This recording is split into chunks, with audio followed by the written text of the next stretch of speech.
Alright, welcome back guys. More Doki Doki Blue Skies. Guys, we finally achieved it, guys. We finally got a successful first date with Yuri. And it turned out to be a memorable one, so let's hope we can continue down this stream of good fortune here. And hopefully nothing bad will happen. Another day, another 7 or so hours spent indoors at school. Countless hours lost training to enter the rat race of corporate life, conditioning us to equate wealth to self-worth. Well, let's get dressed. No time for breakfast today, unfortunately. I'm not going to degrade myself by running around with toast in my mouth either, so an empty stomach it is. Oh, you... Stop acting all so sophisticated now because you're with Yuri. Oh, toast in my mouth? Most unorthodox.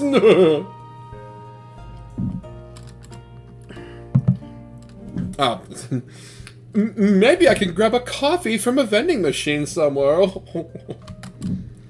wouldn't mind snagging bread from the school store either. Melon bread has always been my favorite, if a bit childish. So Yuri's always liked it a lot too. Well, I guess she liked any kind of sweet bread. Ooh, curry bread is really good as well. It's definitely a comfort food to me. Fried bread with a curry filling. Man, I'm making myself hungry. You're only torturing yourself here, Flam. I can't help but feel something niggling at the back of my mind. It's a weird, nibblous feeling, like something's just a bit off. Don't tell me I forgot something. Quickly hoisting my bag in my arms, I rifle through its contents. Nope. Looks like all my homework and workbooks are here. Well, no use driving myself crazy over it. If I have all my stuff with me, it can probably wait. It's probably not that important anyway. Then a few minutes, the school comes into view. Wait a minute. I stop cold, mentally facepalming myself. I'm not walking with Sayori. Actually, I haven't walked to school with her in a while. Now that I think about it, the last time I walked with her was before winter break. By this time, I'm virtually in front of the school, though, so it'd be total overkill to rush back just so I could walk with her. Besides, it's nearly time for school to start. If she isn't nearly here by now, she's gonna be late.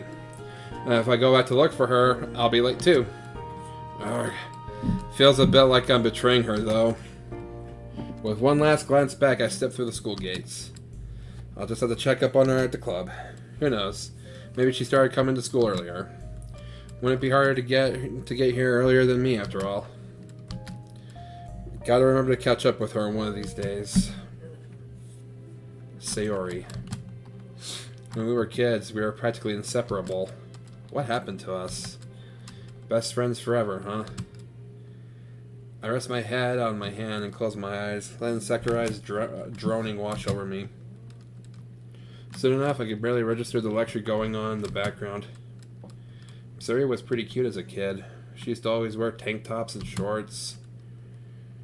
Her hair was just as messy back then as it is now. Why are we... Yeah. Why are we treading on this right now? Why are we focusing on this as a subplot? I'm a bit nervous about this. It's kind of embarrassing to admit, but we thought that we'd get married in the future. Of course, kids don't really get what marriage actually is. But we just kind of expected everything to stay the same forever. Forever's a long time, though, and nothing panned out the way we thought it would.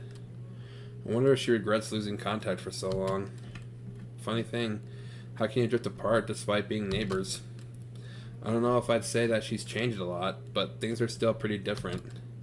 Not to mention that I've definitely changed too.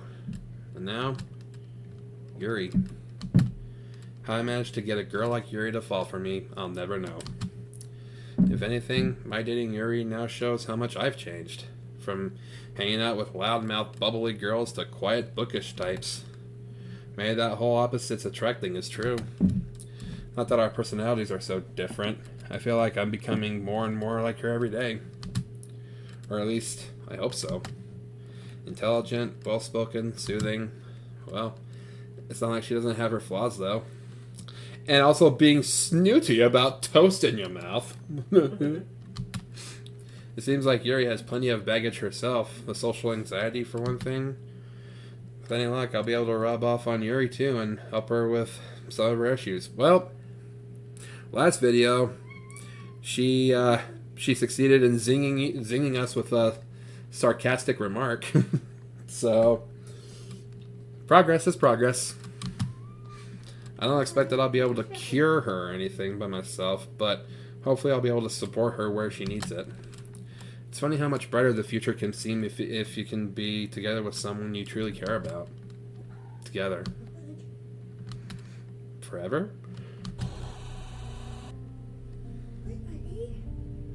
What the fuck was that about? Eh?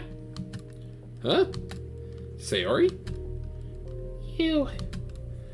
You said we would be together forever. Wait. So why? But that was when we were kids. Why did you leave me all alone? I'm sorry. Is my friendship not enough? I don't know what happened. I thought that you wanted me around again. When we started walking together again. But I guess I was wrong. No, that's not it. This is who you really want, right? Stop. It's not like that. I just hope the same thing won't happen to her. That's not what happened. We can't stay in the past like this. I'm sorry about what happened between us, but... Please don't break her heart just like you did mine. This isn't healthy. We can't change the past. Please, just hear me out. Why aren't you saying anything? I'm trying. I really am. Please, just say something. I don't want it to be like how it was before. Don't leave me without a word for years. Tell me that you're not going to run away again. I was scared. Tell me that you can at least face me. Please. I'm sorry, Sayori. Flam? But... no matter how many times I apologize, it won't change anything. We have to move on from this. Otherwise, we won't be able to fix anything. I didn't choose Yuri over you. I care about you both, just in different ways. Please, Sayori, let's look forward to the future together. You, me, Yuri, even Natsuki and Monica. Let's all support each other. Friends forever, right? Isn't that right, Yuri? Yuri?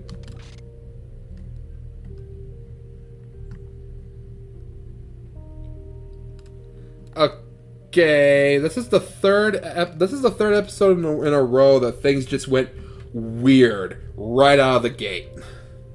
What the hell am I even observing here? This is a very vivid dream. The past is never dead. It's not even past. Huh? That's a quote from Requiem for a Nun by Faulkner. What? I didn't expect that you'd read any of his works, though. You're not much of a reader, are you? You'll never be able to keep up with me, you know? I can tell that you're being insincere every time you speak about literature. That's not true at all. You don't have to keep up all your false pretenses, Flam. Otherwise, you'll just come off as pseudo-intellectual. Yuri, why? Well, Flam, what do you have to say for yourself? Flam? Stop. Flam? No. Flam? Jeez, Flam, if you want to sleep in class, you should really be stealthier. What? Sleep? So it was just a dream then. Takes me a moment to get my bearings back, but once my head clears, I'm back in reality. In this case, reality is history class. How am I supposed to control how I wake up? By not sleeping so deeply, for one thing. Yeah, I called your name a bunch of times before you woke up. You're lucky that we're supposed to be doing a group activity right now. Otherwise, it might have been Sakurai waking you up with a slap from the workbook. Yeah. Very good class rep, you are. Letting classmates sleep in class. Hey, I can report you if you want me to. No, I think I'm good, thanks. It'd be good after taking a nice long nap, too. Hey, give me a break. Our school day is done and over with. Fortunately, the rest of my classes were less eventful. Now I got to try to stay awake in the literature club. My phone suddenly begins to vibrate, and I step to the side of the corridor to check it. Huh? It's Monica. Scratch that. It's a new group chat she made for the literature club. It's actually pretty smart. Hey guys, no club today. Sorry for the short notice. I have a class rep meeting.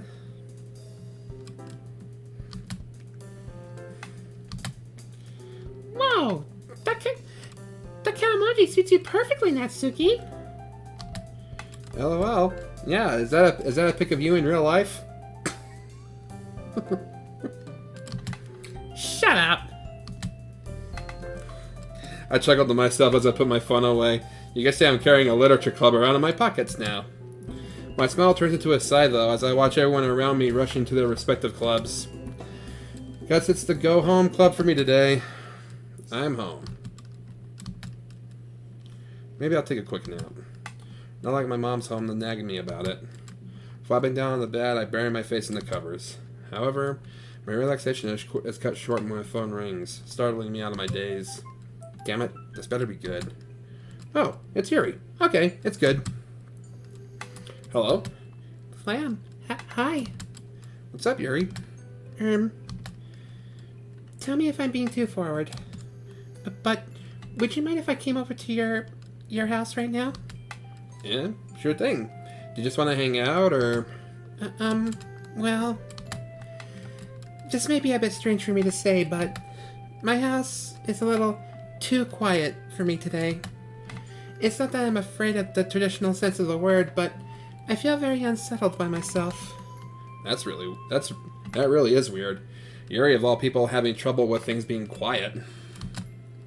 Huh? Are your parents not home? No, they aren't. Do you want me to meet at your place and walk you back? We could take the bus, too. No. You really don't have to bother.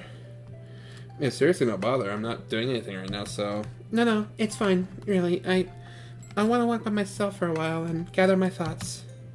Well, if you're sure, call me if you need me to come, alright? Okay, thank you. I'll be seeing you shortly then. See you in a bit. So, Yuri's coming over, huh? Oh man, I really need to clean this place up.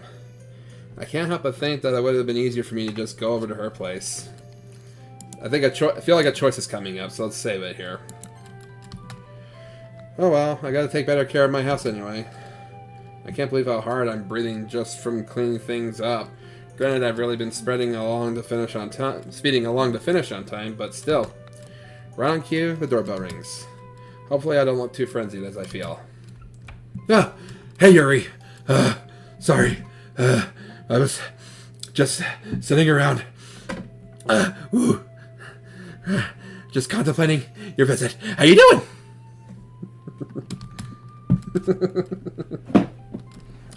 Hello, Flam. Thanks for having me on such short notice. It's all good. What kind of boyfriend would I be if I wasn't accommodating to you? To be honest, it still feels a little surreal when I think about how I'm dating Yuri. And judging by the blush on Yuri's face, she feels the same way. Even if you say that, as your girlfriend, I should be considerate of your schedule, too.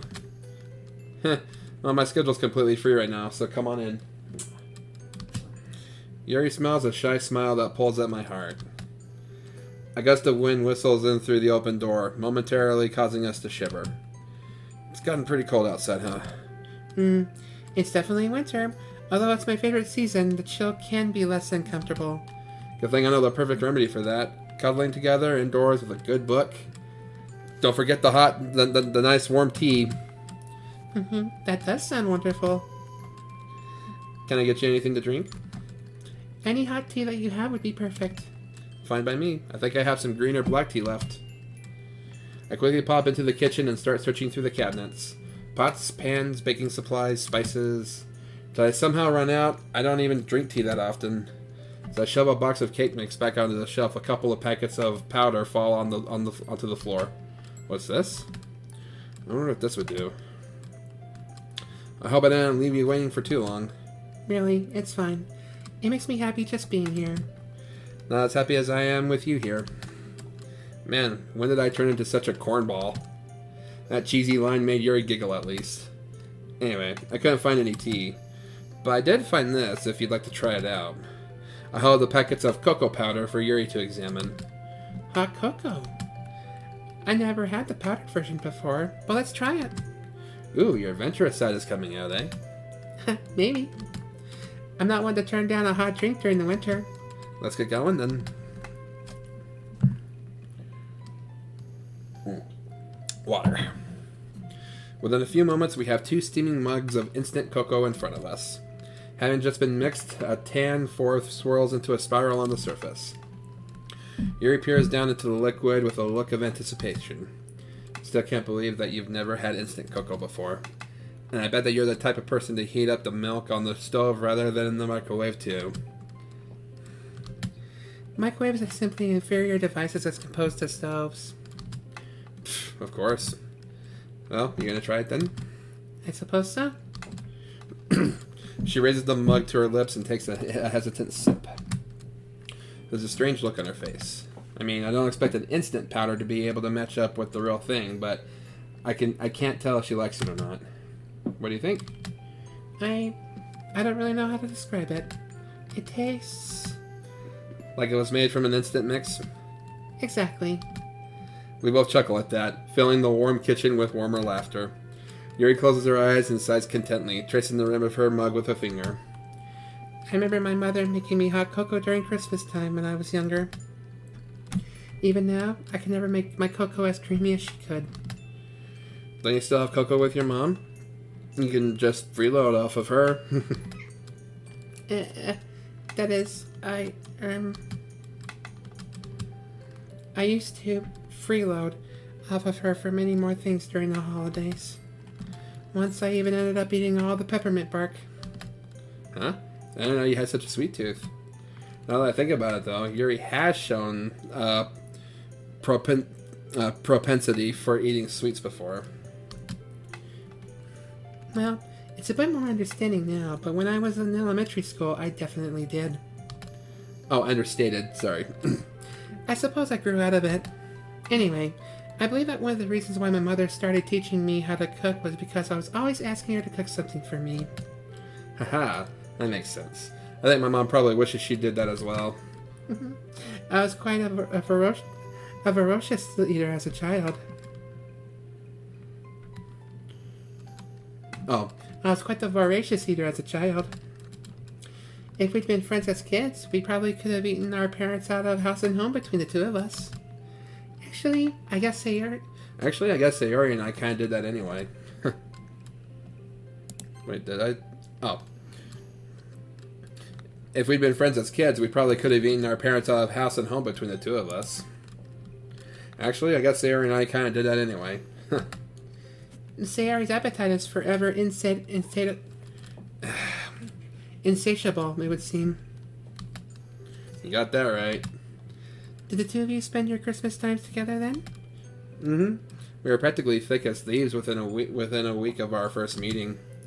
I think we spent every single Christmas together until middle school. That was when you two drifted apart, wasn't it? Yeah. To be honest, I still feel kind of guilty about that. Was it not mutual? The diminishing of your friendship, I mean? It happened kind of naturally, in my opinion, so I guess it was mutual. I don't know. That was around the time the divorce was happening, so I was preoccupied with my own angst at the time too. I'm sure that contributed a lot to it. I see. It's no wonder that you might have felt like not talking then. Guess so. Sayori, my mom, and I used to be really close back then. Your mother may be busy working now, but you can still maintain your relationship with Sayori, couldn't you? After all, you did spend this past Christmas with her along with the rest of the literature club. I don't want to tell Yuri that I kind of dropped off and hanging out with Sayori again after beginning to date her. Yeah, but I still feel like it's not enough to make up for everything. Like, I'm not the only one with problems, right? Yes, but doesn't invalidate your issues, Flam. I really value her friendship, but at the same time, it feels weird to suddenly talk to her about this stuff. How am I supposed to act all moody with such a bright and bubbly girl? Hell, I don't even know how much about her current life. I don't know who the other friends are, or whether she likes anyone, or if anyone likes her. So it gives me the right to butt back into her life again. But if you still want to remain close to her, and I suspect that you do, you'll have to somehow confront the guilt within you. Maybe if you speak to her about it, you'll find that she doesn't blame you for anything at all. Actually, I think that's what she'd likely say to you. Yeah, Sayori is the type of person to forgive and forget. I've always liked her optimism. It kind of balanced out my occasional cynicism. Where do you think the two of you would be if you hadn't drifted apart? I don't know. Really close for one thing. I'd probably be a lot more tired all the time from taking care of her. Have you seen the way she can come out of her house in the mornings? She can be pretty needy, but in a good way. I'm sure you're only exaggerating. After all, Sayori is a cute girl. Oh. Flam, you're the most oblivious guy in existence. If we hadn't drifted apart, I probably would have joined the literature club sooner, too. Then I could have met you sooner. Who knows? In our timeline, we could be celebrating our 1-year anniversary already. That's a relatively good save, isn't it? Maybe. I'd give anything in the world for these moments, though. When we're just talking together in a cozy place. I slide my fingers between hers and squeeze her hand, which remains limp in my grip. Please don't be as upset as my imagination is making you out to be. Suddenly, Yuri pushes her chair back and stands up. Sorry, but can I use the bathroom? Huh? Oh, of course. You know where it is, right? Yes. Now, please excuse me. Yuri quickly leaves the room, leaving me alone with our long, cold cocoa. Ugh, Flam, why do you always have to mess things up? I put my head down on the table, closing my eyes and letting out a heavy sigh. The table is cool on my forearms, but I can feel my cheeks heating up in... What is it? Embarrassment? Guilt? I can't tell. Just calm down, Flam. Calm down. Huh? Did I manage to doze off? Must have developed narcolepsy or something. More importantly, though, where's Yuri? She's still in the bathroom. I probably only knocked out for a minute or two.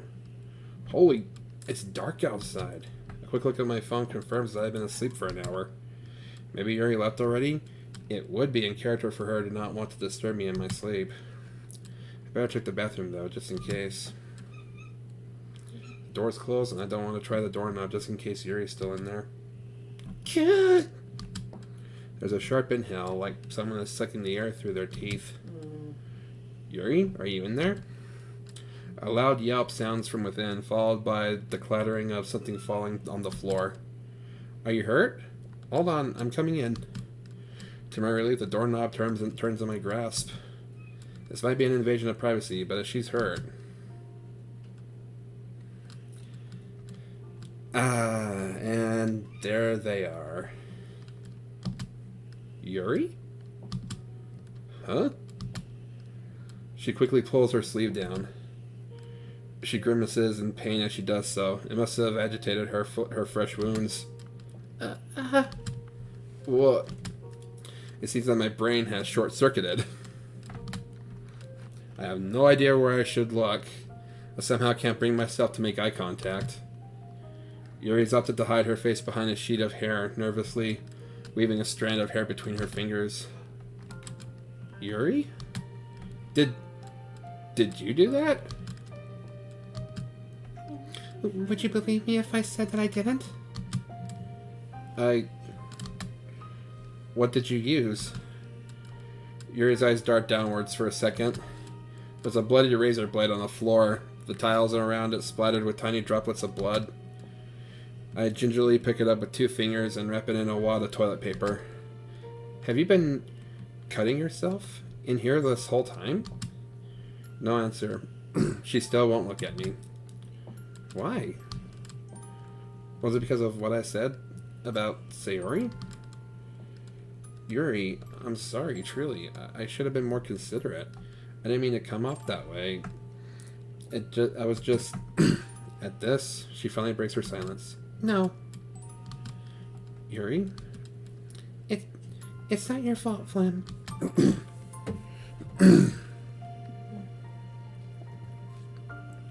Water.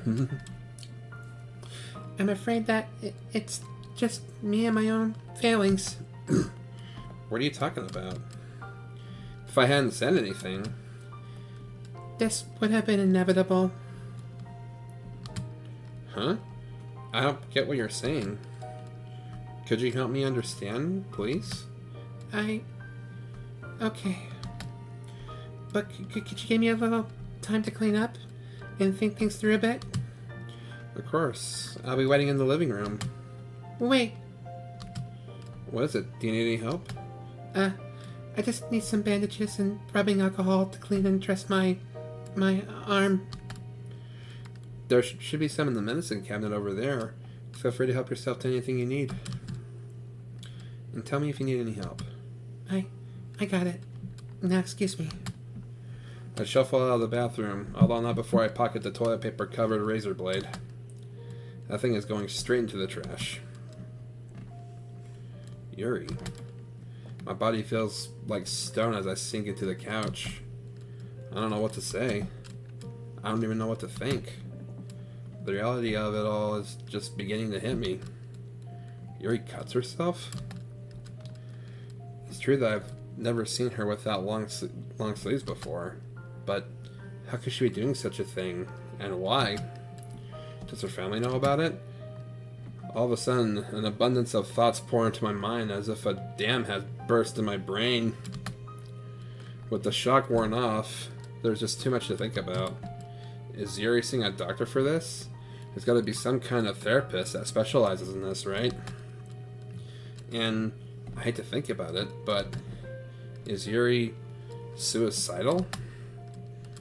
I'm so lost in my ruminations that I hardly notice when Yuri's in front of me. Oh, you're out. Are you okay? Sorry, that was a moronic thing to say. Are you good enough to talk, though? If you're not comfortable, you don't have to. No, it's okay. I'd feel terrible if I were to leave you clueless. Really, you don't have to force yourself. But this is the sort of situation where I do need to force myself. Oh god, we're in a cycle of uncomfortable politeness. Well, if you're sure, but just remember that you don't have to tell me everything if you're not ready to yet. Thank you, Flam. We sit together in silence for a moment, even though we're right next to each other. It feels like there's an unfathomable gap in between us. A gap that I may never be able to comprehend. Yuri clears her throat. Flam, just so you know, this isn't any of your doing. I know what you're thinking. You probably think that I'm jealous of Sayori, and that's why I cut myself, right? Yeah, that is what I was thinking, but I'm guessing that it's not true? She nods slowly. To be honest, I'm actually jealous of Sayori, but not in that way. I trust you, Flam, enough to know that you wouldn't secretly harbor feelings for someone else, that is. I'm jealous of Sayori as a person. I wish I were anyone but me. Tears start pooling in the corners of her eyes as her voice starts to waver. I wish that I could be cute and bubbly and energetic. Not this gloomy, self-pitying milk a toast of a girl. She struggles to get the words out through her tear, her strengthening stuttered marking the severity of her emotional turmoil. Yuri. That's not all either. I'm jealous of your relationship with Sayori. I could never imagine being that close to someone. To be more accurate, I'm jealous of the relationship itself. I reach out to hold Yuri in my arms, but stop when she flinches at my touch. But what about us? Don't you think that we're close? I love you just the way you are, Yuri. She shakes her head, wiping at her face with a sleeve. I've been keeping all these secrets from everyone, including you. This is like a self-exile, isn't it? The wavering laugh she makes breaks my heart. How can I be close to someone if I can't help but hide my true self? Yuri, I don't really know what to say except to deny your claims. There's a reason why I started dating you. Because I love you. And these thoughts, this is why you cut yourself today? Do you do it often? I harm myself when I get overwhelmed by my emotions. Obviously, I wasn't thinking straight when I went to the bathroom just then. I hate myself so much sometimes that I need to take it out on my skin and flesh. How else am I going to receive my just punishment? Punishment? You don't need to be punished for anything.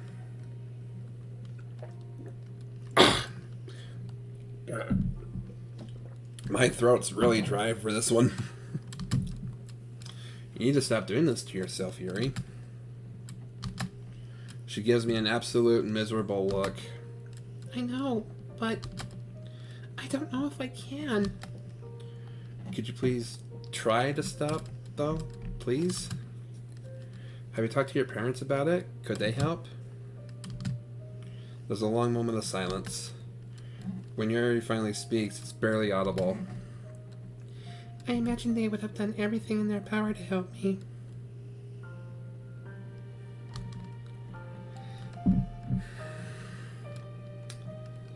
I knew it. I knew it. It suddenly hits me like a truck. Yep. Yuri's parents are dead.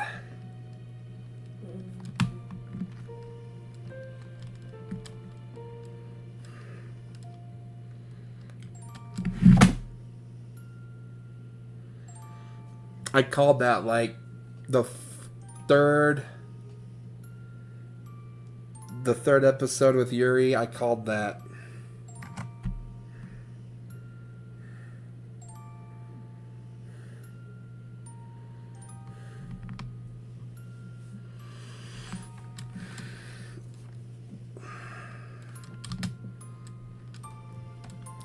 All these clues, and I never noticed it.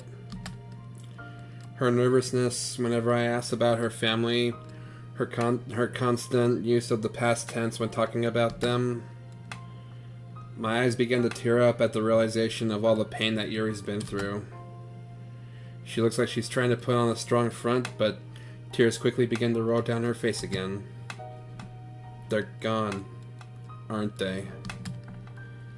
All at once, she buries her face in my chest, muffling her quiet weeping. Yuri. I gently wrap my arms around her. We sit together like that for who knows how long. The warmth of our embrace reassures me, telling me that Yuri is safe with me for now.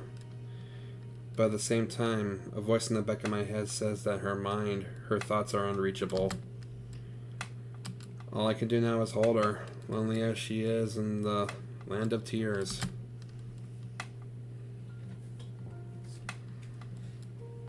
Yuri? She stopped crying by now, but still seems to be hiding from the world in my chest. Lamb? Do you want to go to bed now? We can talk about anything else you want in the morning. Yes. That sounds nice. She slowly rises up and stretches, combing through her hair with her fingers. Oh, and one last thing. And tell me if it's too personal for you to share. What is it? Do you ever think about killing yourself? No! Sorry, but no. I don't want to die, but I can't find any other way that I can cope with this life. I see. I can't say that I completely understand it, but I'm extremely relieved to know that. Could we get to bed now? I'm afraid that I'm emotionally exhausted. Of course. Let's head upstairs then. You can take my bed. I'll just sleep on the couch in the living room or something. Wait! Yuri suddenly reaches down and takes hold of my sleeve. We can sleep together. Huh? A blush reddens Yuri's pallid face. In the same bed. It would be unfair to ask you to do otherwise. Please, don't leave me alone. Don't worry. I never do that to you. We get ready for bed and soon find ourselves snuggled together under the covers. Neither of us speak, but the silence of the room is imbued with a certain understanding. Yuri clings onto my arm as we fall asleep together, her slender arms entwined with mine. Right as I'm about to succumb to sleep, I hear a murmur from Yuri. Don't leave. My tongue is thick from drowsiness, but I manage to get one word out in reply. Never.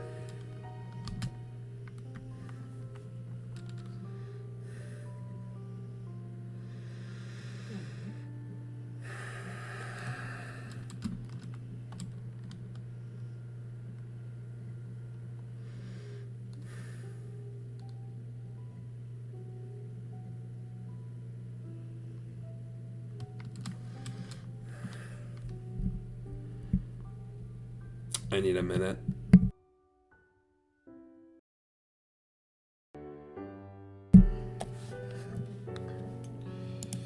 Alright, sorry about that, guys. I needed a minute. I saw it coming, but I just didn't expect it to come out that way. It was kind of a bit to take right there. As I'm slowly roused back into consciousness, I let out a long yawn, watching the faint streams of sunlight permeate my room. I'm still feeling a little drowsy, so I should just... Wait, why does my chest feel so warm? As my eyes take in the sight in front of me, the memories from last night come flooding back. The cuts, the fear on her face, the plea to stay with me overnight. One of her sleeves has pushed up slightly, affording me a sight I didn't have access to. Seeing such marks on Yuri's pale arm, some of which still look fairly new. I wince as though it's my own flesh which bears the scars. Why? How? So many questions. A small sound from Yuri pulls me away from the flurry of thoughts in my head. It sounds like a content sigh. If I look closely, I can make out a small smile on her face as she clings to me a little harder. A wave of happiness courses through me, which, having seen her scars again, feels a little foreign. Still, it feels incredible to have someone you love cuddle up against you in their sleep. Something about the physical closeness during such an intimate moment. I reach out and gently stroke the top of her head. She smells faintly of lavender, her hair soft and silken. It's a given that someone like Yuri takes care of herself, I suppose, with no parents around. Is that when she started? No. I don't want this moment ruined by anything. We can talk about all that stuff later. I just want to see her happy, so for now, I just focus on the smell and softness of her hair, along with the feel of her head on my chest. I don't know how long we stayed in that peaceful embrace, but eventually Yuri stirs, offering me a smile as she rises from my chest. Rubbing her eyes as she slowly sits up, she lets out a small yawn. There's silence for a moment. You were up before I was? Yeah, hard to believe, right? Don't worry, I find it just as hard to believe as you do. My attempt at humor is weak. Yuri laughs as well, but it's easy to tell that it's a little forced. There's no denying the tension. The elephant in the room may have been averted while we were sleeping, but there's no escaping now. So, Yuri, I was wondering. She abruptly gets out of bed and heads for the door. With eye glance back in my direction, she speaks. Her assertive tone surprises me. Let's make breakfast, Flam. But Please. she turns to face me, and while she isn't making eye contact, I can read the message on her face. Not yet. Wearily, I climb out of bed and follow her down the hallway, wondering how the rest of the day will go. To say that breakfast wasn't a comfortable affair would be quite the understatement. Yuri wasn't making eye contact and even stopped frequently to ensure her sleeves were completely covering her wrists. Every time she picked up a knife to cut some food, I couldn't help but wince. My mind was doing me no favors. Has she cut herself with a knife? Last night, she used a razor blade. Does she have a stash of them at home?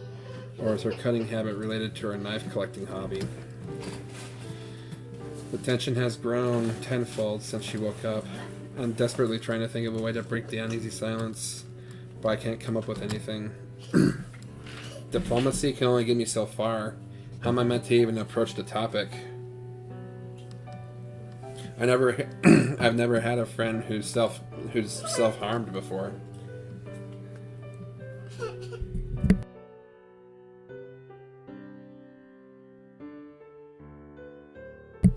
I stare into the last remaining crumbs of my meal. Eating in silence has proven to be unbelievably awkward. Desperate for something to do, I stand up and head for the sink. At least the prospect of washing out my plate gives me something to focus on. As I stand by the sink, Yuri's voice pierces the silence. I'm really sorry. For what? She gestures around her. For this. For everything. I dump the unwashed plate in the sink and walk over to her. She's staring forlornly at the ground. You don't have to apologize for anything. Seriously. Am I the only person who knows? Yes. Then, well, I'm sorry if I sound presumptuous, but, well, I imagine it must be pretty hard, right?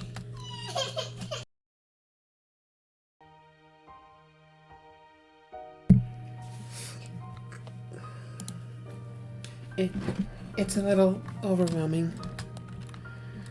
I take one of her hands in mine. She's shaking. It's okay, Yuri. It's okay. Just take your time. There's no rush. She nods. I imagine you probably have a few questions you want to ask. There's no point in trying to beat around the bush here. Yeah, there are. I wince at how direct that sounds. Then again, I am really curious, so I can't exactly win either way, can I? She takes a deep breath. What would you like to know? Oh boy. Where do I even begin? How long has it been? How long has she been an orphan for? When did she start cutting? There are so many choices. It's probably best to start with an understanding of her self-harm, though. Well, why do you do it? She closes her eyes and slowly lets a breath out through her nose. She's still closing her eyes as she talks. It's a way of coping. Huh? It's how I deal with the sadness and self-loathing within. Self-loathing? People have never liked me, Flam. All throughout my life, I've never been accepted. But people never understood me, nor did they ever take the time to try to. I've never been particularly sociable, as you can see. I much prefer to keep to myself. Now that alone wouldn't be too bad.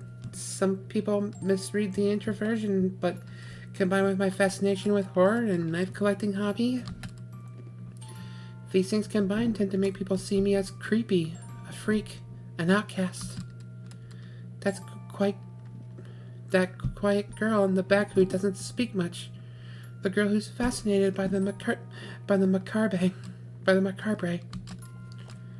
It's no wonder they judged me. Anyway, so that's why. She takes a few deep, shaky breaths in an attempt to calm herself down. I didn't realize how difficult this must be for you to talk about. I'm so sorry. The angry look on her face startles me. No. Don't you ever apologize for my own shortcomings, Flam. I deserve to be weak. But you don't. Why would you even think that? Because, like I said, I was always judged for who I was. Initially, I thought I was everyone else who was wrong. She laughs bitterly. Oh, such arrogance. No, it wasn't them who were wrong. It was me. But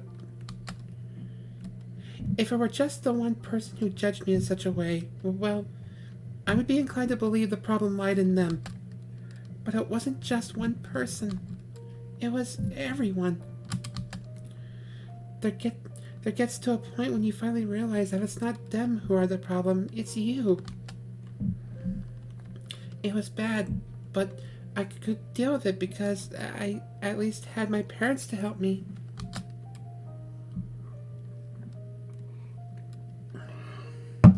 Given I'm the first person who knows of her self-harm, does that mean... As if by reading my mind, Yuri answers that very question. No, not even my parents knew. And that's when it began. I hated keeping my self-harm from them. I didn't want them to know. It scared me enough as it was, and I couldn't imagine how much it would scare them. I was terrified when I first tried it. I remember the day it started.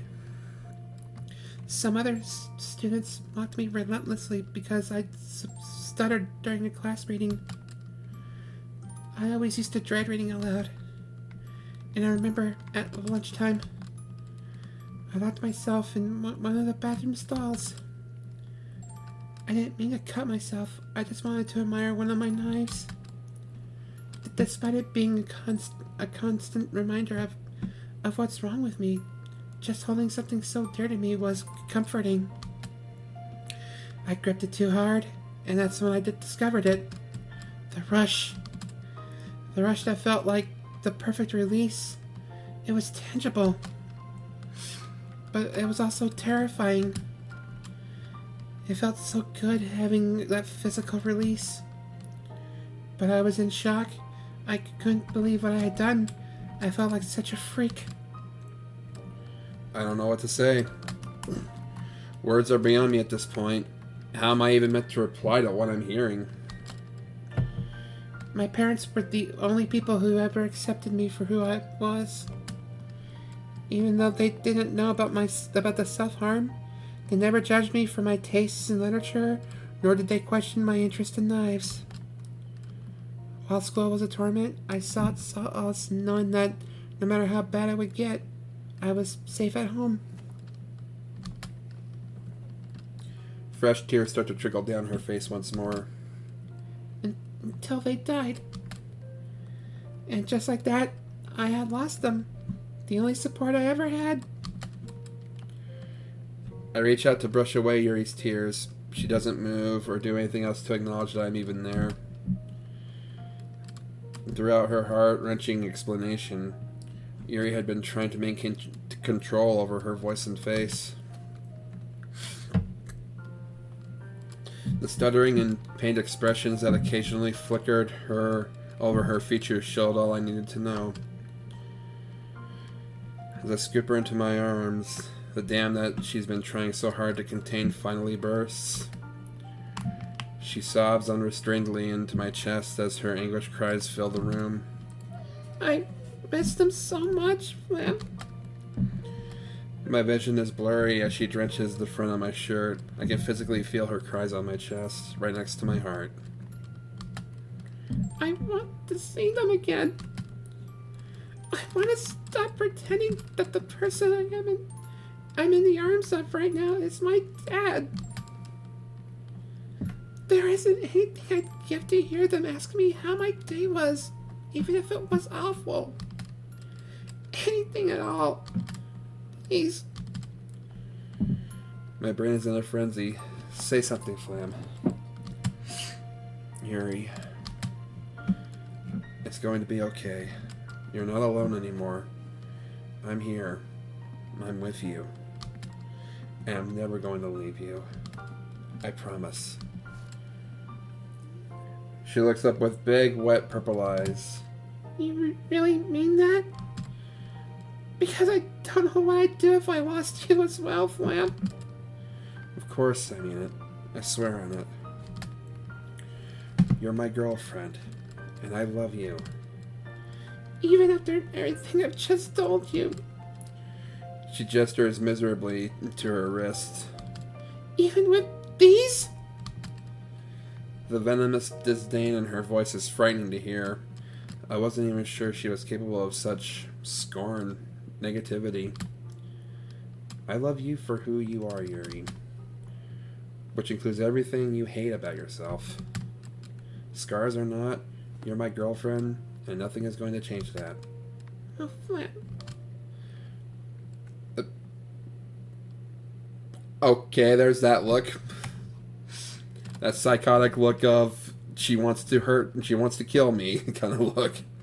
A strange look comes over her face while her breathing grows ragged and fast-paced. Yuri? Are you okay? Sorry, I just... This is just so much to take in. Her hand suddenly darts to her wrist. And in that instant, I suddenly realize the situation we're in. Yuri, stay with me. Please. I can't. Yes, you can. Focus on my voice. Look at me. I'm doing my absolute best not to descend into another state of panic for both of our sakes. I can't let her start cutting again. She tentatively scratches at the flesh of her wrist. It starts off slow but quickly grows in frequency and intensity. In desperation, I reach for her hand. Yuri, just talk to me. Say something, anything. What's going on in your mind? I'm not sure if asking her to describe the urge is going to help. It could actually be harmful. But I'm finding it hard to think straight, and the tiny voice of reason in my head is telling me that distracting her and forcing her to talk to me is the right thing to do. I need a release. Whenever I feel like this, She tries to wrench her hand free from my grip, but there's no way she's getting free. I tilt her head up so that she has to make eye contact with me. My body needs the pain. I need the control. The cutting. It helps me make sense of everything. Sense of everything? She swallows and her eyes focus on mine. The physical pain is something tangible that I can actually feel. Something that I can make sense of. When I feel emotionally overwhelmed, I feel so powerless. The cutting helps me regain that. The control that I desperately need. It sounds really... I know it sounds crazy, but it helps me feel alive. When I'm so mentally overwhelmed, the numbness, it's without mercy. So I need something to focus on. And that's exactly what the pain serves as. But why do you have to use a blade? Can't you just, I don't know, pinch yourself or scratch? You have no idea what the urge is like, Flam. My whole body screams for that release. Scratching or pinching, it would never satisfy that urge. Yuri's breathing slowly grows more regular. She's no longer trying to wrench her hand free from my grasp, so I tentatively let her go, although I remain close, anticipating another attempt. I've never been in a position where I have the urge to cut when I'm around someone else. Do you still feel the need to cut? Yes. But it's a lot more manageable now. I think I'll be okay. My God, am I relieved to hear that. I had no idea how to deal with this. I told you I was a freak. You're not a freak. You've just been through a lot, and cutting happens to be how you deal with the trauma. It's hardly a healthy coping mechanism, though, is it? Well... No, it isn't. That doesn't even need to be said. Okay, so yeah. It isn't a healthy way to cope at all, but either way, I'm just glad you told me. Why are you glad, Flam? And more importantly, how can you not think I'm a freak? I don't know. I don't know why, but I don't see this as freakish behavior at all. It makes me sad, sure, but it doesn't creep me out. Plus, I like to think I have an open mind, you know? Yuri smiles ruefully at my words. You remind me a little of my father. He was the one who introduced me to... Oh. Was that her that said that? I am. You remind me a little of my father. He was the one who introduced me to knives back when I was just a little girl. As eager as I was to learn about her self-harm, I'm grateful that this is an opportunity to discuss something else. The incident just now was just staggering. What were your parents like? Oh, they were wonderful. I couldn't have asked for better. You never told me about how you first got into horror. It's a guess, but was it your parents who introduced you to the genre? After everything that's happened so far today, the genuine smile on her face truly is a sight to behold. How did you know?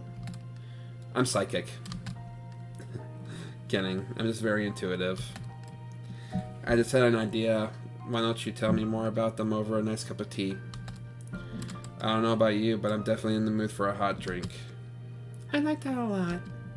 Awesome. Let's get started then. As I was hoping, the change of topic combined with the relaxing tea has really helped to bring a sense of normality today. Okay, so wait. You did have tea? Because last I checked, you were serving her hot cocoa.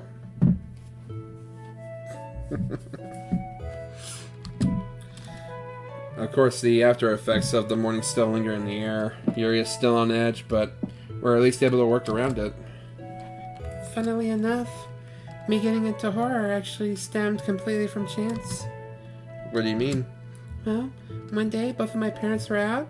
It was a rainy day, so I couldn't go outside. Naturally, I was confined to the house. I was wandering around looking for something new to read. I happened to find a copy of an old ghost story that my father left out and immediately began reading. Given that it was a book for adults, I didn't really understand what was going on, but I was able to get the general gist. When my parents came back, my dad was surprised to see me reading it. Clearly, he didn't expect that I'd like it. I remember how my mother scolded him for being so careless. She didn't like the idea of her young daughter reading such a dark tale. I remember he pretended to be apologetic, but when she was out of sight, he eagerly asked me what he made of the story so far. It was obvious that I didn't really understand it, so he offered to read it with me, helping me out with the more complex words and explaining the story as it progressed. What was the story about? Must be pretty good if you remember it so well. You see, it was an old Victorian tale about a young governess who was sent to look after her family's young children at their summer home. And there it is. That passionate fire in her eyes. The kind of fervor only seen when Yuri talks about the interest she holds dear to her. How someone could ever shame someone for such a passion. It sickens me how cruel people can be. She begins to see figures of a man and woman around the house, but the servants of the house deny seeing such figures. Soon, the governess learns that her predecessor used to have a relationship with another employee, and before these two died, they spent much time with the children. Given that these figures seem to come and go at will, and haven't been seen by the other employees, she quickly suspects that they are supernatural in nature. I can't quite remember the ending, but what I'll never forget is the clever writing. We, as readers, are never given any concrete answers as to if these figures are real or merely a figment of her imagination. Was the governess just hallucinating, or did the ghosts of these people really prowl around the house?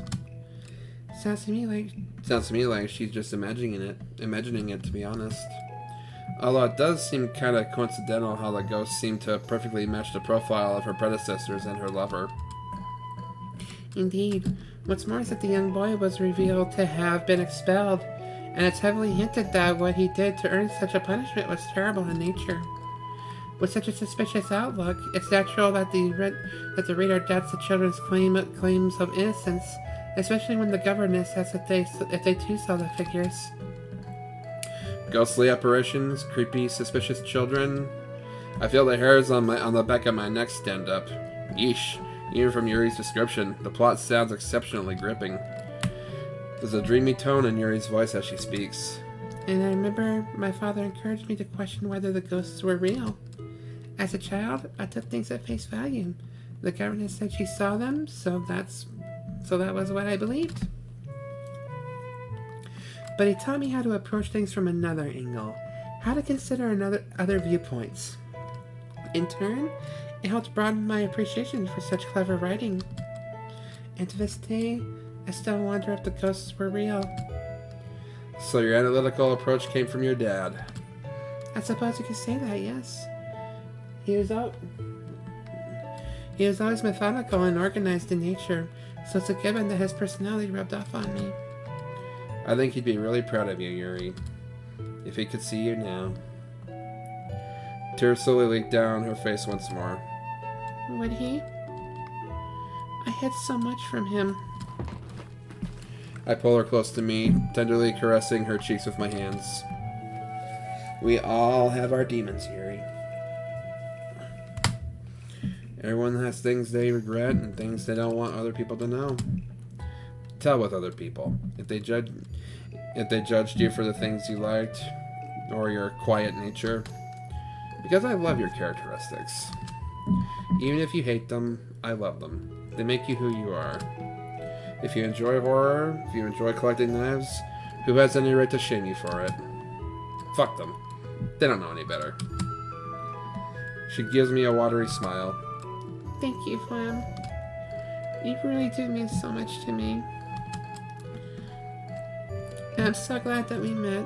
Having someone like you in my life I can't describe it in words. Wowee, must be tough then if you can't describe it. Yuri makes a sound that sounds like a mix of a laugh and a sob. Hey Yuri. Yes, Flam? If you don't mind me asking, when did your parents... It's okay. You don't have to answer. Last February. It was a car crash. Right. I'm so sorry. It was probably insensitive of me to even ask. It wasn't. I've been keeping a lot of things from you, so it's only fair that I should stop doing that. After all, you're my boyfriend now. It still feels a little strange to say that. Not in a bad way, though. Oh. I feel exactly the same, I still find it hard to believe that such a beautiful, intelligent girl fell for me. I must be the luckiest guy on the planet. Don't be silly, Flam. You have such a big heart. Any girl would be lucky to have you. To be honest, I'm surprised that you and Sayori... Sayori and I? Yes. Well, given you were childhood friends, I imagined you would have gotten together with her after seeing her again. She would have been a much better girlfriend, too. Hey, look at me. Takes a little bit of coaxing, but eventually she reluctantly makes eye contact. Sayori will always be a wonderful friend of mine. Yes, we have that history together, but I'm not living in the past.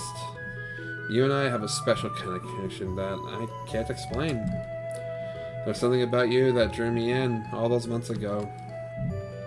But she's so happy, so energetic and bubbly. Wouldn't you rather have a girl like that instead of a broken, miserable mess like me? I shake my head. That's not how I see things, Yuri. Surprisingly, she doesn't back down. Answer the question, Flam. I stare at her, both confused and surprised. I'd rather have you. Even though I'm an ugly freak with these horrible scars all over me?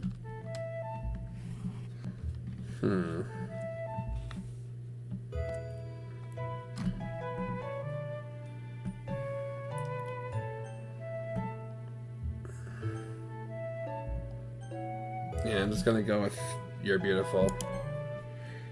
Yuri, either with or without your scars, you're beautiful. And nothing will ever change that, okay? No one will ever be able to convince me otherwise.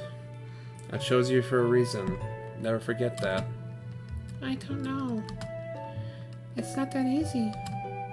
I know it isn't. Just try to remember, okay? I'll try my best, Flam. You don't look particularly convinced. It's not that I doubt the integrity of your words. I've spent my entire life feeling this way, so as much as your words are a breath of fresh air, it's one thing to hear them, but another thing entirely to internalize them. I'll be with you for as long as it takes. She closes her eyes and squeezes my hands. Hearing that means more than you could ever imagine. Anyway. The sound of my stomach loudly gurgling fills the room. Wow. Amazing timing as ever, Flam. I'm sorry. It's okay. I suppose this is a good time to go make some food, don't you think? Are you sure? Yes. I think a return to normalcy will do us good. Okay. Guess that makes sense. I did find a dish online a few days ago that I wanted to try. Do you have any daikon by any chance? I wouldn't even know where to start with cooking a daikon radish. I'll take that as a no, then. I think the grocery store has some. Lead the way. By the way, Flam. Thank you for listening to me.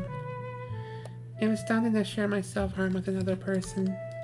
After bottling it up for so long, I was scared of how you would react. I didn't say the wrong thing, did I? No, of course not. You've been really understanding, but most importantly, accepting. And that's what I love about you. How tolerant you are. Well, and many other things. Well, I rubbed the back of my head in embarrassment. Yuri smiles bashfully at me. Sorry, I'll stop embarrassing you now. Let's go.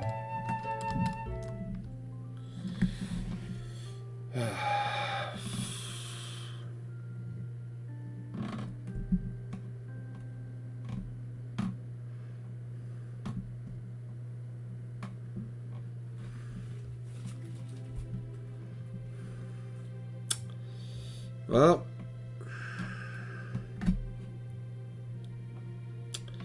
this took a turn.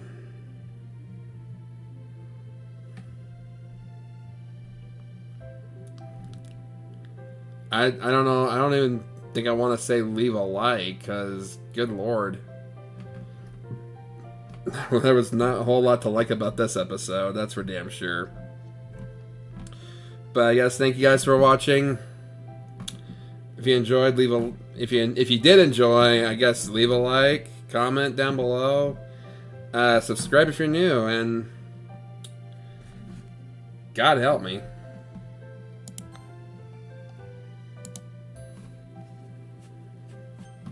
Have a good one.